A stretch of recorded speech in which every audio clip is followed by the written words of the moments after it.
আমরা আবারও এক নজরে বলি, জিলহজের প্রথম দশকের 11টি আমলের সর্বপ্রথম আমল বলেছি বেশি বেশি আল্লাহর জিকির করা। বেশি বেশি কি করা? আল্লাহর জিকির করা। এই দিনগুলোতে, নির্দিষ্ট দিনগুলোতে আল্লাহর জিকির করবার নির্দেশ আল্লাহ তাআলা কোরআন কারীমে সূরা তাওবায় করেছেন। দ্বিতীয় আমল বলেছি বেশি বেশি নেক আমল করা, কারণ এই দশকের নেক আমল আল্লাহর কাছে অন্য যে কোনো সময়ের নেক আমল ভালো কাজের চাইতে বেশি প্রিয়।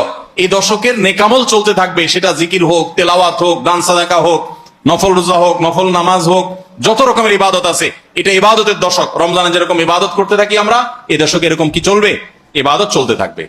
3 নম্বর আমল হলো, অন্য যে কোনো সময় আমরা গুনাহ এবং পাপাচার থেকে বাঁচার জন্য যতটা চেষ্টা করি, এই দশকে গুনাহ থেকে বাঁচার চেষ্টাটা হবে অন্য যে কোনো সময় চাইতে অনেক বেশি। কারণ এই দশক মর্যাদাপূর্ণ ইবাদতের জন্য, সেখানে গুনাহ করলে তার দায় এবং তার প্রায়শ্চিত্ত এরকম ভয়াবহ হবে। এই জন্য এই দশকে গুনাহ থেকে বিশেষভাবে বেঁচে থাকার চেষ্টা করা। 4 নম্বর আমল বলেছিলাম, যাদের আল্লাহ সামর্থ্য দিয়েছেন তারা হজ করবেন। 5 নম্বর আমল বলেছিলাম, যাদের আল্লাহ সামর্থ্য দিয়েছেন তারা কোরবানি করবেন। 6 নম্বর আমল বলেছিলাম, যারা কোরবানি করবেন, এমনকি বিভিন্ন হাদিস থেকে বোঝা যারা কোরবানি করবেন না তারাও, এমনকি বাচ্চাদেরকেও জিলহজের এই 10 দিন চুল নখ কাটা থেকে বিরত থাকবেন। চাঁদ ওঠার আগে করবেন আর কোরবানির পরে করবেন। কয় নম্বর আমল গেল? 6 নম্বর।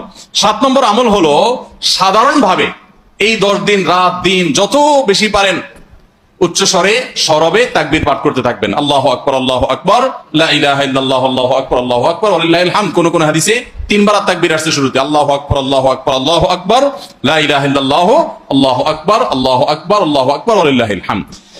আর 8 নম্বর আমল হলো, এই তাকবীরটাই বিশেষ সময়ে, বিশেষ দিনে, বিশেষ সময়ে পড়া। সেটা কিভাবে? জিলহজ মাসের 9 তারিখ ফজরের পর থেকে নিয়ে জিলহজের 13 তারিখ আসরের নামাজ পর্যন্ত প্রত্যেক নামাজের পরে নারী পুরুষ সবাই এই তাকবীর নামাজের পরে একবার করে পাঠ করা। এটা হলো বিশেষ সময়, তাকবীরে মুকাইয়াদ বলা হয় এটাকে, স্পেশাল। এটা 8 নম্বর আমল। 9 নম্বর আমল হলো, জিলহজের 1 থেকে 9 তারিখ পর্যন্ত এই সব দিনগুলোতে নফল রোজা রাখা মুস্তাহাব। 10 নম্বর আমল হলো, জিলহজের 9 তারিখ আরাফার দিনে রোজা রাখা আলাদা স্পেশাল সওয়াবের কাজ। 1 বছর আগের এবং 1 বছর অগ্রিম পরের গুনাহ মাফ আল্লাহ তাআলা করে দেন। অর্থাৎ সগীরা ছোট গুনাহ আল্লাহ তাআলা মাফ করে দেন, বড় গুনাহ থেকে তওবা করলে সেগুলো মাফ পাওয়া যাবে।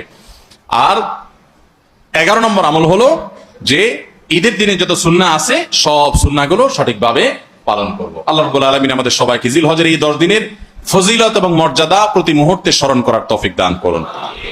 এই দশক যে মর্যাদার দশক যায়, ফজিলতের দশক যায়, ইবাদতের দশক যায়, জিকিরের দশক যায়, তাকবীরের দশক যায়, নফল রোজার দশক যায়, ধারণাই নাই আমাদের, মনেই থাকে না।